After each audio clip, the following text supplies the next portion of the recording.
देश में कब्रिस्तान और शमशान की बात होने लगी है। ऐसा नहीं है कि 2014 के बाद से ही हिंदू मोहल्ले और मुसलमान मोहल्ले अलग हो गए। ऐसा नहीं है कि धर्म का झगड़ा आज शुरू हुआ है। फर्क क्या है, उस फर्क को समझिए। फर्क ये है कि जो बात पहले पर्दे के पीछे कही जाती थी, अब सरेआम संसद और विधानसभा में बोली जाती है। और ये कैसे हुआ है, इसको आपको समझना पड़ेगा। इसको अगर हम समझने की कोशिश करते हैं तो हम इस नतीजे पे पहुंचते हैं कि आज के समय में जितनी भी गैर संवैधानिक बात है उसको देशभक्ति, और जो संविधान की बात है उसको कम्युनल, कास्टिस्ट, जिहादी, आतंकवादी, ये नैरेटिव साबित करने की साजिश चल रही है। मसलन एक उदाहरण मैं आपको देता हूं। जब कोई कहता है कि हम हिंदुस्तान को हिंदू राष्ट्र बनाएंगे, ये गैर कानूनी बात है, ये गैर संवैधानिक बात है, ये देश विरोधी बात है। लेकिन इसके खिलाफ यदि कोई बोले तो ये कहा जाएगा कि ये हिंदू विरोधी है, देश विरोधी है, सेना विरोधी है, समाज विरोधी है, विकास विरोधी है। ये तमाम तमके जो हैं वो इंसानों के ऊपर चस्पा कर दिए जाते हैं। और आज हालत ये है कि मिमिया करके लोग बोलता है कि हम सेकुलर हैं।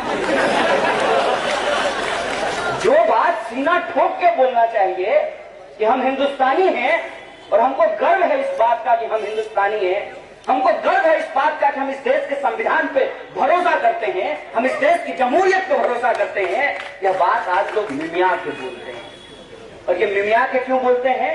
क्योंकि उनको लगता है कि कहीं हिंदू वोट न बिगड़ जाए। अब एक बात आपको कह देते हैं, एक बार एक भाजपा समर्थक, मैं उसको भक्त नहीं कहता हूं और आप लोगों से भी अपील करता हूं कि उसको भक्त मत कहिए, क्योंकि ये साजिश है। क्या साजिश है?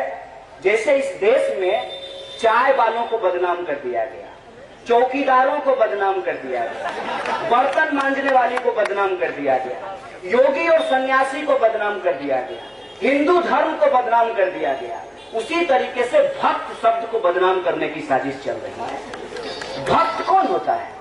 भक्त वो होता है जो भगवान की भक्ति करता है। शैतान की भक्ति करने वाले को भक्त कहते हैं, उसको भक्त कह सकते हैं। ये साजिश है, और ये साजिश वैसी ही साजिश है जो धीरे धीरे हमारे दिमाग में, हमारे सोच में, हमारे ख्यालात में डाला जाता है। मसलन मैं एक एक करके आपको नैरेटिव गिनाऊंगा। सबसे पहले आप कोई भी टीवी चैनल खोलिए, अगर आतंकवादी साबित करना हो तो उसका एक खास गेटअप है कि नहीं है? खास गेटअप है उसका। अगर किसी को चोर साबित करना हो तो उसका खास गेटअप है। मैं बिहारी हूं, मैं जब सिनेमा देखता था मुंबईया, कहता था कि रे जरा बिहार से बुलाओ शूटर को। यार हम आकर के तुम्हारा पखाना साफ करते हैं, तुम हमको शूटर कह रहे हो। हम आकर के तुम्हारा बिल्डिंग बना रहे हैं, तुम्हारा सब कचरा उठा रहे हैं, रिक्शा चला रहे हैं, ठेला चला रहे हैं, सब्जी बेच रहे हैं, तुम्हारे घर की नौकरपनी कर रहे हैं और तुम हमको शूटर कहते हो। ये क्या है? ये वही है कि इस देश में गरीबों से नफरत करो। और अगर आप बिहारी हैं तो आप बिहार में पैदा हुए हैं या नहीं हुए हैं ये महत्वपूर्ण नहीं है। आप गरीब हैं, आप देखने से गरीब लगते हैं, इसीलिए आप भले उत्तर प्रदेश के हो, आपको भी बिहारी ही कहा जाएगा। ये गरीबों के खिलाफ नफरत है। इसी तरीके से मुसलमानों के खिलाफ नफरत है। कोई नहीं जानता है कि इस्लाम क्या है, मुसलमान क्या होते हैं। बस टीवी देखा है, टीवी में वो यही दिखा है कि उस्मान भाई, और उसको लगता है सब उसका लेकर के घूम रहा है। ये मुसलमानों के खिलाफ नफरत है, दलितों के खिलाफ नफरत है।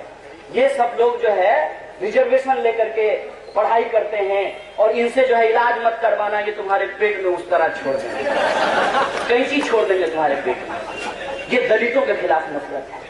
अब इनकी हकीकत को आप देखिए, इनका जो पैसा लूट रहा है, इनके घर में रहने वाले इनके जो रिश्तेदार हैं, इनके बहू बेटियों की असमत लूट रहे हैं, उनसे इनको डर नहीं लगता है। इनका धन संपदा अधिकार जो छीन रहे हैं, उससे इनको डर नहीं लगता है। जो डोनेशन देकर के डॉक्टर बना है उससे डर नहीं लगता है, लेकिन जो रिजर्वेशन लेकर के डॉक्टर बना है उससे इनको डर लगता है।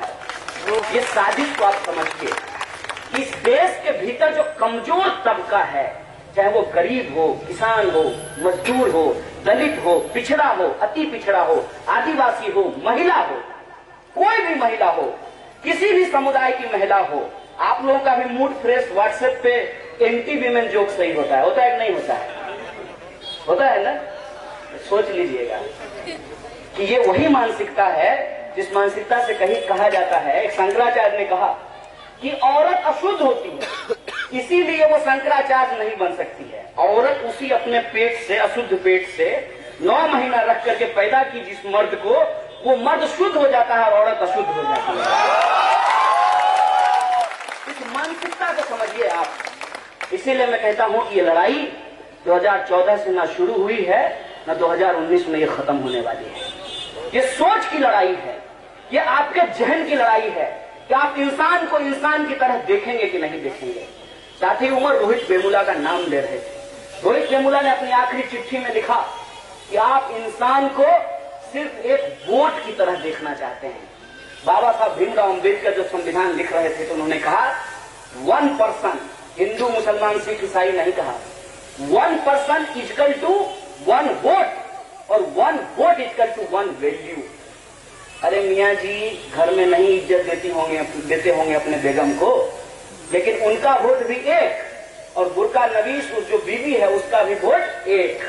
पंडित जी इतना बड़ा छोटी लगा करके घूमे, बड़ा ज्ञानी है, 4 वेद पढ़े हैं, उनका भी वोट एक, और उनकी पत्नी भी के वोट का भी वैल्यू एक। अंबानी उसका भी वोट एक, और जूता सिलने वाला का भी वोट एक। इसको कहते हैं संविधान, इसको कहते हैं जमहूरियत। लेकिन समाज में तो ये नहीं होता, और समाज में जानबूझ करके इंसान को इंसान की तरफ बर्ताव नहीं किया जाए, इसकी साजिश रची गई।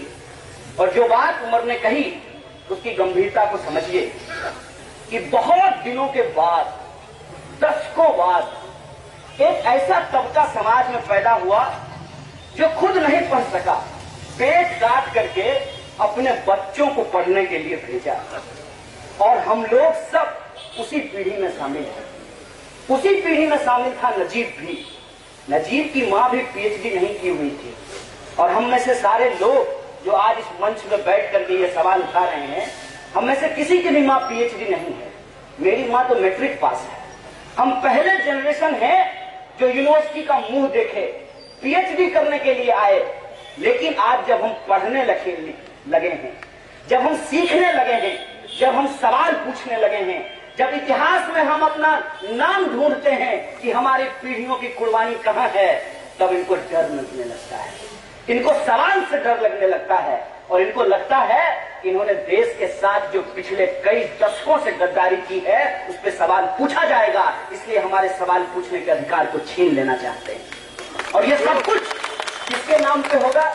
ये सब कुछ देश के नाम पे होगा।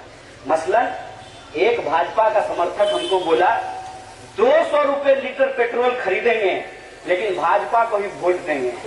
हम बोले दोस्त मेरा रिक्वेस्ट है तुमसे, हर पेट्रोल पंप पे जैसे मोदी जी का थोबरा लगवाए हो यही करते हुए, उसी तरीके से हर पेट्रोल पंप पे 2 मशीन लगवाओ।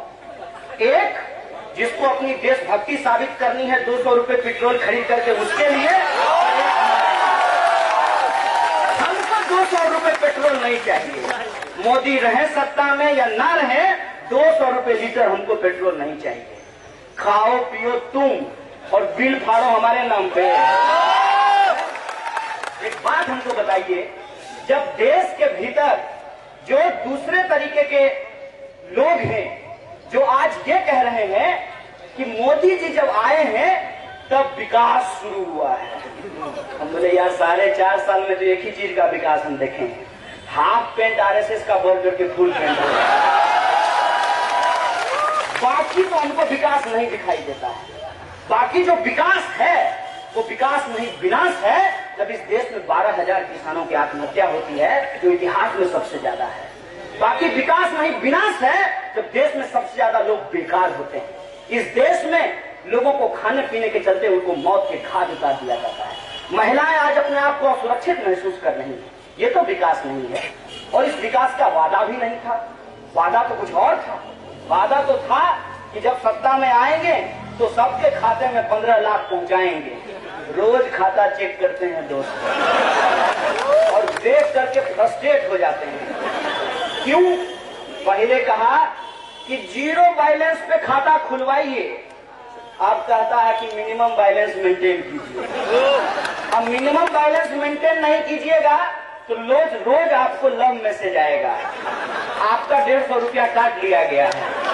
और ये भी कहा जाएगा कि ये मशीन जनरेटेड मैसेज है, मतलब आप रिप्लाई भी नहीं कर सकते।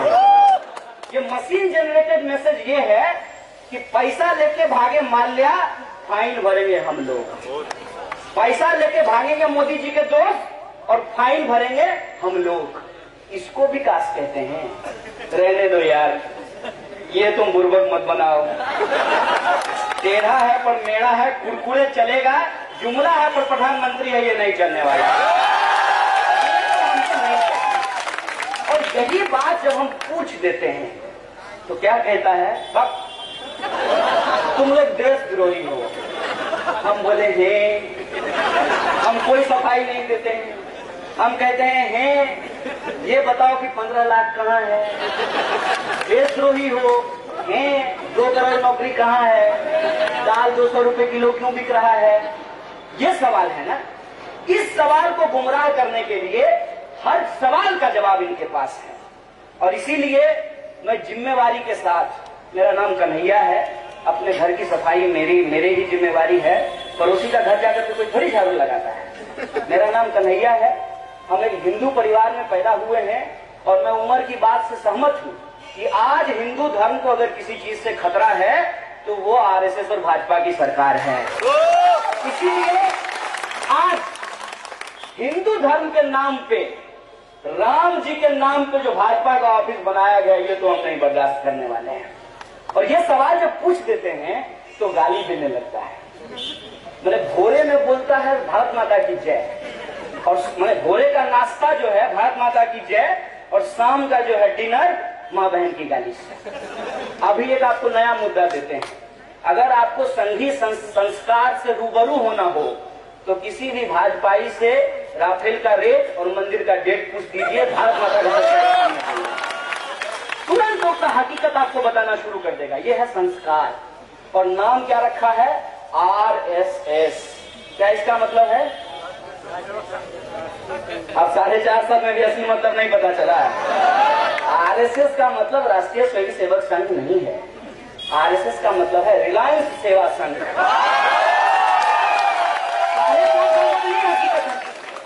4.5 साल में तो आज ये बात साबित हो गई कि राष्ट्र की सेवा ये नहीं कर रहे हैं, ये रिलायंस की सेवा कर रहे हैं। मतलब अच्छा, दोनों भाई में लड़ाई नहीं हो, जो अनिल अंबानी और मुकेश अंबानी के बीच में लड़ाई हो गया था, सरकार बोली कि नहीं, मैंने फूट डालो, राज करो, ये मुसलमानों के लिए, आपस में क्यों लड़ रहे हो? दोनों भाई को एकजुट कर दिया है। बोला आधा तुम खाओ, आधा तुम खाओ।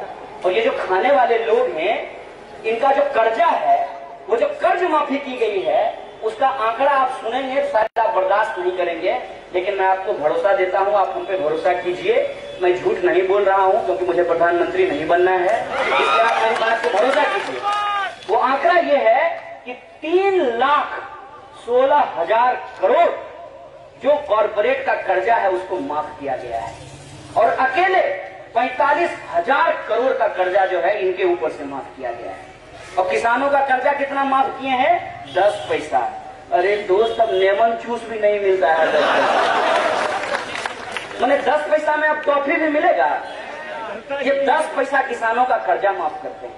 और किसान जब आए हैं प्रोटेस्ट करने के लिए, मेरे दोस्त जिसका नाम आप ले रहे थे, हम रात को लेंगे नहीं उसका नाम, वो कहता है कि ये किसान नहीं है।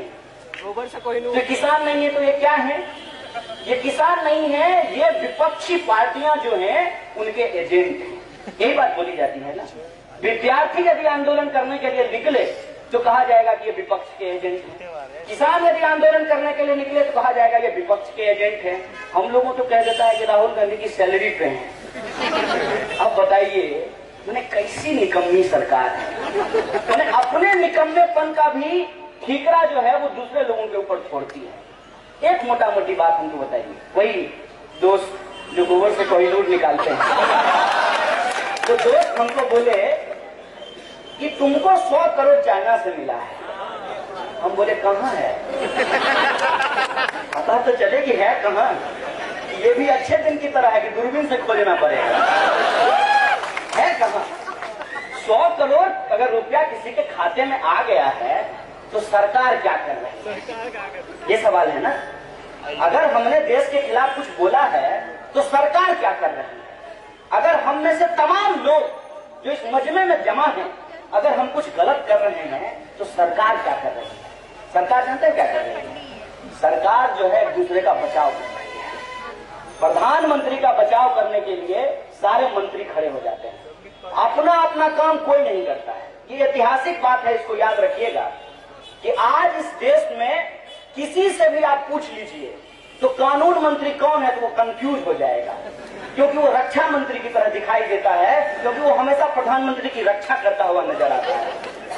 आप किसी से भी पूछ लीजिएगा कि वित्त मंत्री कौन है तो इंसान कंफ्यूज हो जाएगा, क्योंकि वो गृह मंत्रालय के संबंध में जवाब दे रहा होता है। कोई मंत्री जो है अपना काम नहीं कर रहा है। और ये जो नाकामी है, चाहे आप पेट्रोल का दाम ले लीजिए, डीजल का दाम ले लीजिए। एक तो खुन्नस में आकर के बोला तुमको डीजल का क्या काम है, डीजल पियोगे क्या। हम बोले यार ऐसे शौक तो हमारे नहीं है। आपके जब मंत्री संतरी जो भी बैठे हुए हैं गद्दी में, वो जब सिलेंडर कंधे पे लेकर के प्रोटेस्ट लगाते थे तो क्या वो एलपीजी पिया करते थे, ऐसा तो नहीं है। आप जब विपक्ष में थे तो आप सवाल पूछते थे। मैं इसलिए पेट्रोल और डीजल का विरोध कर रहा हूं, ये जो दाम बढ़ा है उसका, क्योंकि डीजल यदि महंगा होगा तो हर चीज महंगी हो जाएगी। क्योंकि ट्रांसपोर्ट का जब किराया बढ़ेगा, छोटा मोटा तो व्यवसाय आप लोग ओखला में करते ही होंगे ना। माना कि जीएसटी ने आपका धंधा बर्बाद कर दिया, फिर भी काम तो कुछ करते ही होंगे ना।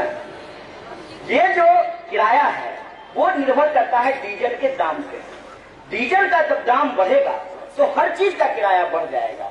रामाई साहब जो सिगरेट पीने के आप बात कर रहे थे ना, उसका भी रेट बढ़ जाता है डीजल बढ़ने के बाद। हर चीज का किराया डीजल पर निर्भर करता है। मेरे पास गाड़ी हो ना हो, लेकिन यदि पेट्रोल डीजल का दाम बढ़ेगा तो अर्थव्यवस्था पे इसकी विपरीत असर पड़ती है। और डॉलर की बात, डॉलर का बात तो बहुत मजेदार है। पहला बार जब 2000 का नोट देखे थे ना तो उसको देख के कंफ्यूज हो गए थे, लगा था कि डॉलर जैसा है एकदम। 500 का नोट एकदम डॉलर के साइज में लगता है, देख करके पूरा डॉलर को कॉपी कर दिया है। कोई मोदी जी को कह दिया होगा कान में धीरे से, जैसे मोदी करके पहन लिए थे। ऐसा भी कोई होता है क्या, अपना नाम जो है खुद ही लिख करके सूट पहन लिया है। वो जो है उसको कोई कह दिया होगा कि डॉलर के साइज का रुपया बना दीजिएगा ना तो रुपए का वैल्यू बढ़ जाता है। हे विधाता, रुपए का साइज घटाने से और डॉलर का कॉपी करने से उसका वैल्यू डॉलर के बराबर नहीं हो जाता है। आपकी अर्थव्यवस्था कैसी है इस पर निर्भर करता है कि आपके करेंसी का वैल्यू कितना है। अब यहाँ से बहुत सारे लोग गल्फ में रहते होंगे, काम वाम करने के लिए जाते होंगे, तो उनको दिनार का वैल्यू पता होगा ना। क्यों ऐसा होता है कि जो काम आप ओखला में करते हैं उसी काम के लिए आपको गल्फ में जो है वो ज्यादा पैसा मिलता है, क्योंकि उसकी इकोनॉमी हमारी इकोनॉमी से ज्यादा है। और यह जो डॉलर है, डॉलर के मुकाबले जो रुपया कमजोर हुआ है और जो डीजल और पेट्रोल का प्राइस बढ़ा है, ये आपस में जुड़ा हुआ है। वैसे ही जैसे अमित शाह और मोदी जुड़ा हुआ है, एक के परफॉर्मेंस पे दूसरे का जीवन निर्भर करता है। अगर प्रधानमंत्री मोदी जी नहीं जीतेंगे तो ये आदमी वापस जेल में जाएगा, इसको पता है। इसीलिए अपने सारे कार्यकर्ताओं को कहता है कि झूठ बोलो, जितना बोल सकते हो उतना बोलो, लेकिन किसी तरह से चुनाव जीत करके आओ, नहीं तो हमको जेल जाना पड़ सकता है, हम दोबारा तरीपार हो सकते हैं। ये अपने अस्तित्व की लड़ाई लड़ रहा है। और इस देश की जनता को ऐसे लगता है जैसे ये देश बचा रहे हैं। इन्होंने जो पॉलिसी बनाई, उस पॉलिसी की वजह से आज हमको तेल भी महंगा मिल रहा है और डॉलर के मुकाबले रुपया भी कमजोर हो रहा है। वो पॉलिसी ये है, मैं आपका ध्यान आकर्षित करना चाहता हूं कि ईरान के साथ हमारे संबंध खराब हुए। और ईरान के साथ हमारे संबंध इसलिए खराब हुए कि हम अमेरिका के साथ नहीं थे। भारत कभी भी अमेरिका का दोस्त नहीं था। भारत ट्रेडिशनली जो है वो रसिया और दूसरे देशों का ज्यादा दोस्त रहा है, अमेरिका का दोस्त कम रहा है। अभी जब ये सरकार आई तो आप देखे होंगे कि ये इजराइल गए थे उस एक बच्चे से मिलने के लिए। वो खबर बहुत मीडिया में चली थी, मुझे नहीं याद है, आपको याद होगा। कितना ध्यान देंगे, इतना झूठ बोलता है, तो याद रहता है कुछ भूल जाते हैं। ये जो है भारत को अब इजराइल और अमेरिका के कैंप में ले जाना चाहते हैं और ईरान की लड़ाई चल रही है अमेरिका से, तो इसने दबाव बनाया कि आप ईरान के साथ अपने सारे व्यापारिक समझौते खत्म कीजिए। ईरान के साथ व्यापारिक समझौतों को कमजोर करने के चलते क्या हुआ है कि हमारे तेल की जो आपूर्ति है वो मुख्यतः ईरान से होती है। इसकी वजह से जो क्रूड ऑयल है वो सस्ता होने के बावजूद जो है देश में तेल महंगा मिल रहा है। ये जो हकीकत है कि देश के भीतर आप रुपए में व्यापार करते हैं, लेकिन देश के बाहर आप जो भी व्यापार करेंगे वो डॉलर में व्यापार करते हैं। जो तेल के चलते हमारी इकोनॉमी पे बुरा असर पड़ रहा है, उसके चलते हमारे रुपए पे भी बुरा असर पड़ रहा है। ये आपस में जुड़ा हुआ है और यह जो हकीकत है, इस हकीकत पर इस देश के नौजवान नहीं सोच पाए। यह जो हकीकत है कि किसान का कर्जा माफ किया जाता है 10 पैसा और कॉर्पोरेट का कर्जा माफ किया जाता है 3,16,000 करोड़, इस पे इस देश के नौजवान नहीं सोच सके। इस पे इस देश के नौजवान नहीं सोच सके कि एक साल में 12,000 किसान आत्महत्या करते हैं और उनको बीमा देने वाली कंपनी को 10,000 करोड़ का मुनाफा होता है। ये जो हकीकत है, इस हकीकत से लोगों का ध्यान बांटने के लिए ये जरूरी हो जाता है कि देश के भीतर जाति और धर्म का कार्ड खेला जाए। और धर्म का यदि कार्ड खेला जाएगा तो सबसे बढ़िया कार्ड क्या होगा, आप हमको बता दीजिए। सबसे बढ़िया कार्ड तो हिंदू मुसलमान का ही होगा ना। हिंदू मुसलमान का कार्ड क्यों होगा? क्योंकि ये एक ऐसा दर्द है इस देश के लोगों के जहन में जिसको बहुत आसानी से उभारा जा सकता है। आप देख लीजिए कि जब भी हिंदुस्तान पाकिस्तान का मैच होता है अचानक से लोगों को देशभक्त बनने का मौका मिल जाता है। कितना आसान काम है, तिरंगा जो है अपने डीपी पे लगा लीजिए, आप देशभक्त हो जाएंगे। बहुत आसान काम है ना। ये जो देशभक्ति का पैकेज है, ये पैकेज बहुत आसान है। इसमें बहुत आसानी से एक कम्युनिटी को अदराइजेशन करके, अलग करके बाकी कम्युनिटी को कंसोलिडेट किया जा सकता है। और इस देश के भीतर जो गेटोइजेशन हुआ है उसके पीछे की रियलिटी को समझिए। लगातार जो देश में दंगे हुए, उन दंगों की वजह से मुसलमानों को यह महसूस हुआ कि हम अपने ही मोहल्ले में सुरक्षित नहीं हैं। इसीलिए हमको उन मोहल्लों में जाकर के रहना पड़ेगा जहां मुसलमानों की संख्या ज्यादा है। और यही वजह है ना कि केरल से इंसान चला हो, कन्याकुमारी से चला हो या कश्मीर से आया हो, इस दिल्ली शहर में यदि मुसलमानों का रहना होगा तो उसके पास मात्र 3 विकल्प है। या तो जाफराबाद में रहे, ओखला में रहे या जामिया में रहे। बाकी जगह वो रह ही नहीं सकता है। क्यों? क्योंकि जब वो रहने की कोशिश करेगा, मेन स्ट्रीम होने की कोशिश करेगा, तब उसको हमेशा दिमाग में एक डर रहेगा, एक खौफ रहेगा। और उस खौफ को जानबूझ करके पाला बढ़ाया जाता है, पाला पोसा जाता है, ताकि मुसलमानों से हिंदुओं की एक बड़ी आबादी जब अलग रहने लगेगी तो दोनों के बीच में संवाद नहीं होगा। तब तरह तरह के जो झूठ हैं उस झूठ को फैलाया जाएगा। और यह काम सिर्फ और सिर्फ हिंदू और मुसलमानों के बीच में नहीं होता है, जो मुसलमान भी अलग अलग तरह के होते हैं उनके बीच में भी ये काम होता है। और इसके कुछ एग्जाम्पल मैं आपको देता हूँ। मेरा एक सिया दोस्त है, तो उसको हम पूछे ऐसे एक बात बताओ, ये बिल्कुल ठीक बात है कि तुम लोग खाने में थूक देते हो, बोला पागल हो क्या तुम लोग, कौन बोला है ये सब बात? हम बोले मेरा एक सुन्नी दोस्त हमको बता रहा है। इसको गंभीरता से सोचिएगा, ये मामला इतना आसान नहीं। और फिर सोचिएगा कि जब दंगा होगा तो मुसलमान का एक गेटअप है जो टीवी में दिन रात दिखाया गया है। तो दंगाई जो है जब तलवार लेकर के आएगा तो ये पूछ करके काटेगा कि अच्छा तुम बताओ सिया हो कि सुन्नी? नहीं सिया होगा था, ठीक है, मुख्तार अब्बास नकवी चलते तुमको छोड़ देते हैं। ऐसा होगा क्या? इसको गंभीरता से सोचिएगा। और हिंदुओं के मोहल्ले में इसी तरह की अलग अलग बात बोली गई है। जैसे हम सीधा हाथ धोते हैं, वो टेढ़ा हाथ धोता है।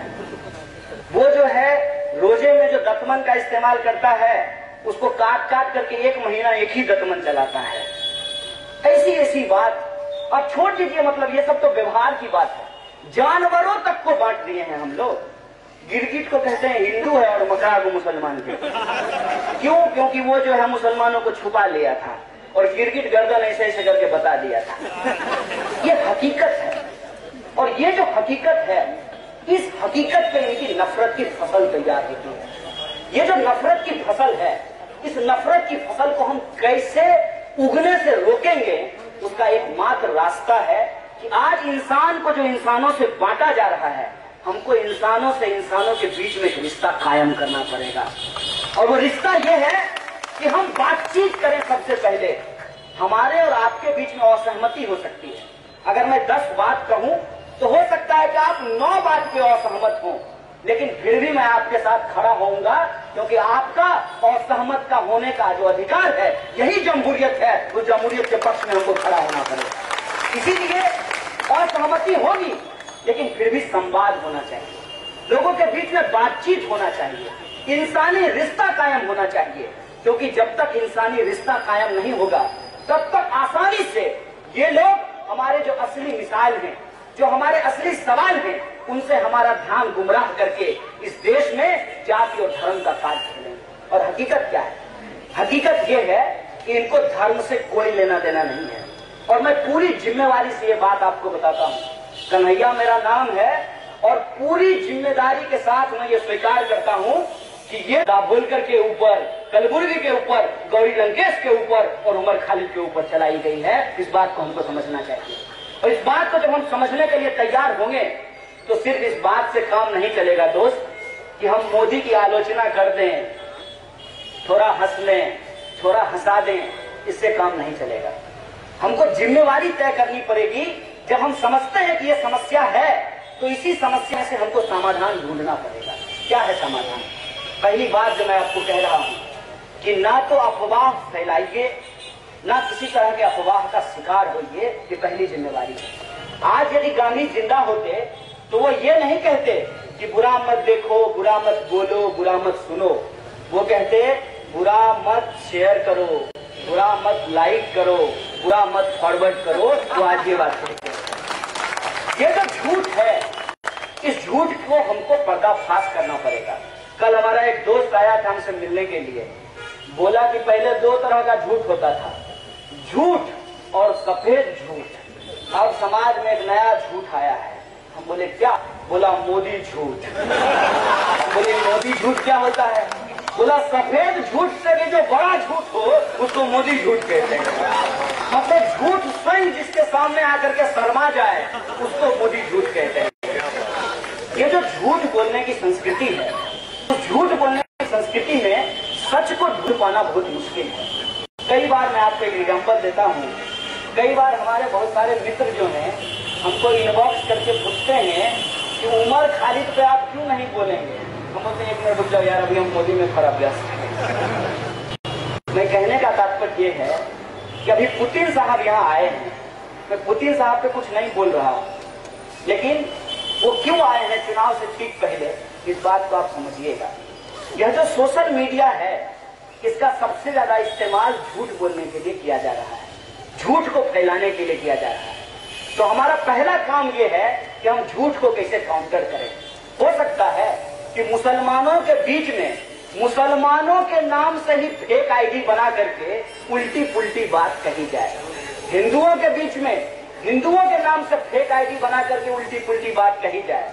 और हम लोग भी जब देखते हैं फ्रेंड रिक्वेस्ट आया है, बढ़िया सा फोटो है, तो तुरंत एक्सेप्ट कर लेते हैं। ये जो फेक प्रोफाइल का धंधा है, इस फेक प्रोफाइल के धंधे से हमको बचना पड़ेगा। हमको हमारे इतिहास से वो चीजें ढूंढ करके निकालनी पड़ेगी जो इस देश में हमारी एकता का प्रतीक है। एक एग्जाम्पल मैं आपको देता हूँ, ये तो मैंने कई जगह बोला है। मोहम्मद रफी का नाम आपने सुना होगा।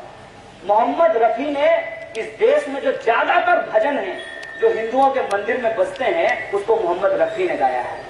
राम जी की निकली सवारी जो गाना है, वो मोहम्मद रफी के द्वारा गाया गया है। तमाम तरीके की जो गीतें लिखी गई हैं वो मुसलमान राइटर के द्वारा लिखा गया है। ये जो हकीकत है, इस हकीकत को खत्म करके आज हमको एक गलत तरीके से ब्रांडिंग करने की कोशिश की जा रही है। किसी भी मुसलमान को पकड़ करके पूछा जाता है, बताओ उसको ओसामा बिन लादेन आतंकवादी था कि नहीं था? अरे ओसामा बिन लादेन आतंकवादी था, तुम ही उसको पैदा किए थे अपनी जरूरत के हिसाब से। जब तक काम चल रहा था इस्तेमाल किए, जब उसका काम खत्म हो गया उसको भी खत्म कर दिए। ये तुम्हारी साजिश है। तुम क्या करते हो, अपनी जरूरत से 3000 रुपया दे करके वो अर्बन जिसको सॉरी अर्बन नहीं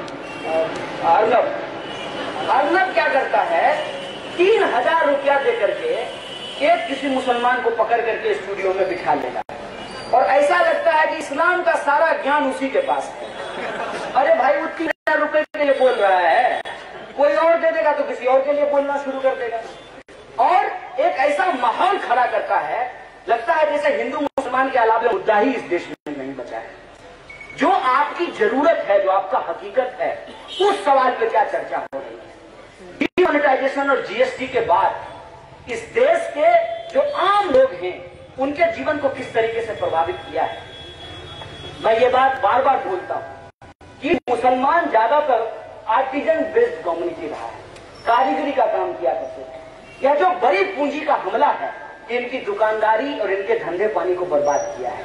ये मुद्दा हमारे लिए ज्यादा इंपॉर्टेंट है। ये मुद्दा हमारे लिए ज्यादा इंपॉर्टेंट है कि आप सोच के देखिएगा, जो जिस बात की तरफ उमर आपका ध्यान आकर्षित कर रहा था कि जामिया को आप कहते हैं कि माइनॉरिटी इंस्टीट्यूट है और उसका जो जर्नलिज्म का डिपार्टमेंट है उसमें देखिए कि कितने मुसलमान स्टूडेंट होते हैं। उर्दू और पर्शियन का जो डिपार्टमेंट है उसमें आप देख लीजिए कि कितने मुसलमान होते हैं और इंजीनियरिंग और जर्नलिज्म का जो डिपार्टमेंट है उसमें कितने मुसलमान है, उसमें आप ये देख लीजिए।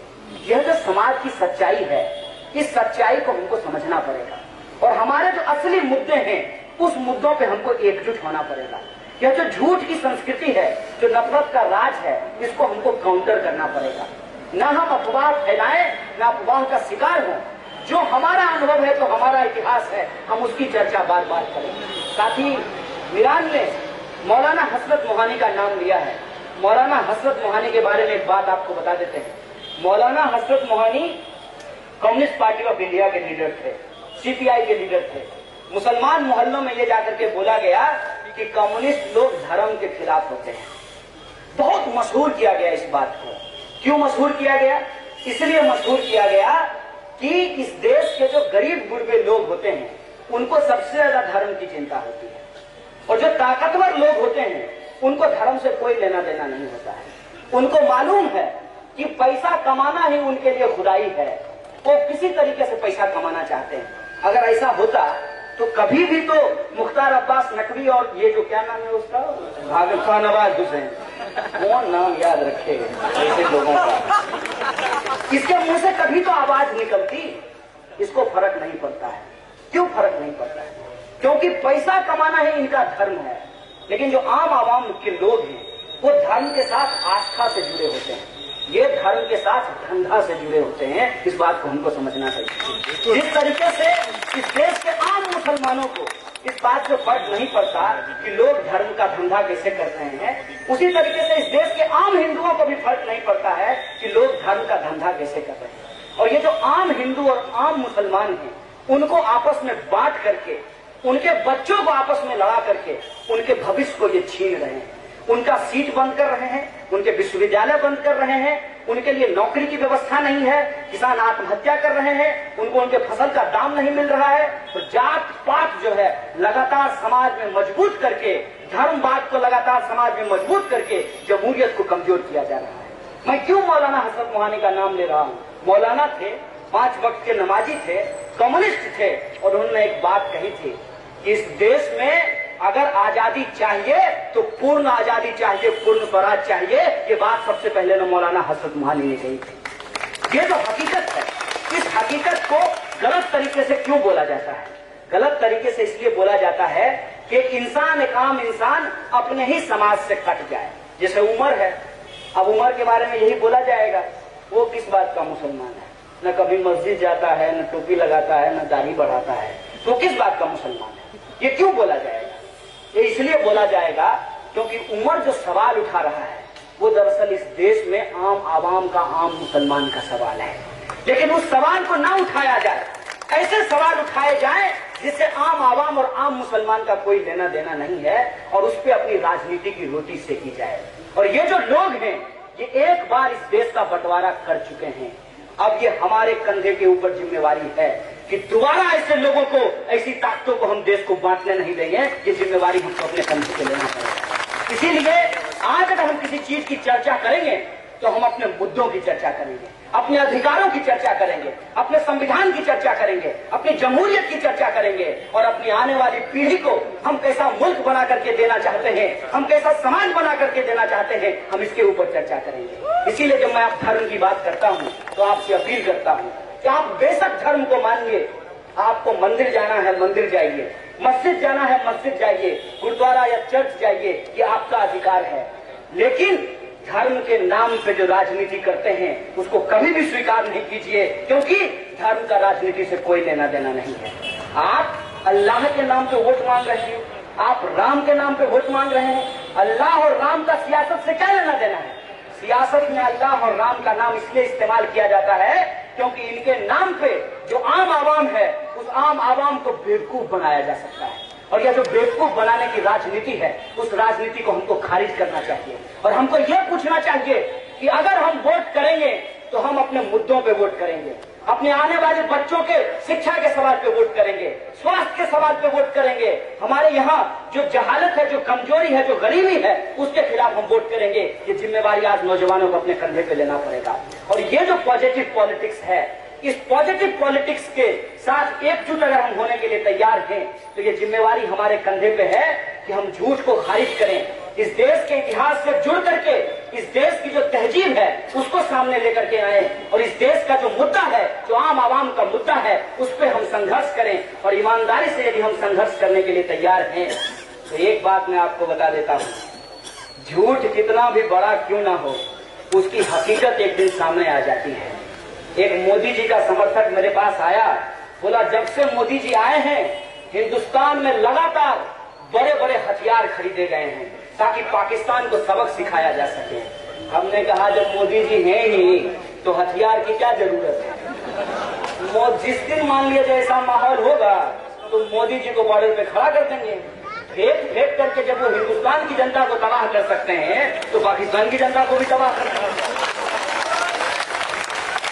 ये जो मुद्दों को गुमराह किया जाता है, इस मुद्दे को गुमराह करने के खिलाफ हम लोगों को एकजुट होना पड़ेगा। और आज के समय में हमारी सबसे बड़ी जिम्मेवारी ये है कि हम तमाम तरीके की ताकतों को इकट्ठा करें। और कुछ साथी यहाँ पे कह रहे थे कि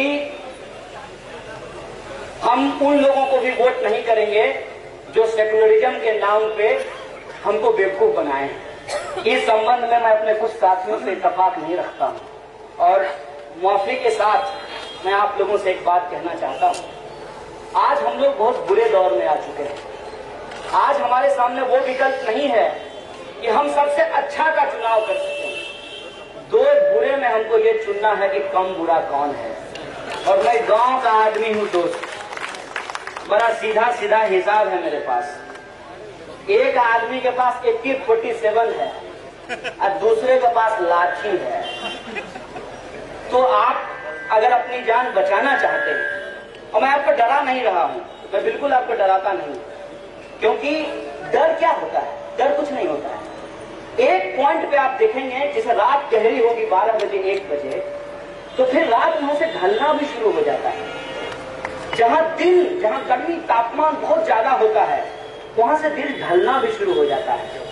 आज डर जो है वो अपने चरम पर है, इससे ज्यादा कुछ नहीं होगा। आप बिल्कुल मत डरिए, मैं किसी को नहीं डराता, क्योंकि किसी भी जुल्म की जब इंतहा होती है तो वहीं से खत्म होने लगता है। कोई जख्म यदि आपको इतना परेशान कर दिया है कि आप शांत नहीं रह पाते हैं, आप समझ लीजिए कि उससे ज्यादा वो जख्म आपको परेशान नहीं कर सकता है। और क्या होगा इस देश में? इस देश के आम आवाम लोगों के साथ सरेआम बहू बेटियों की इज्जत लूटी जा रही है, लोगों को जो है उनके हक अधिकार से वंचित किए जा रहे हैं, गाय के नाम पे सरेआम लोगों की हत्या कर दी जा रही है। इससे ज्यादा क्या होगा? इससे ज्यादा और बुरा कुछ नहीं होगा, इसलिए मैं आपको डरा नहीं रहा हूं। लेकिन स्ट्रेटजी के तौर पे आपको एक बात कह रहा हूं कि एक के पास AK-47 है, दूसरे के पास लाठी है। गांव का आदमी और सीधा सपाटा हमारा हिसाब यही है कि पहले लाठी वाले से 2 डंडा खा लेते हैं। क्यों? क्योंकि जान नहीं जाएगी। वो तो AK-47 गोली चला देगा, जान ले लेगा।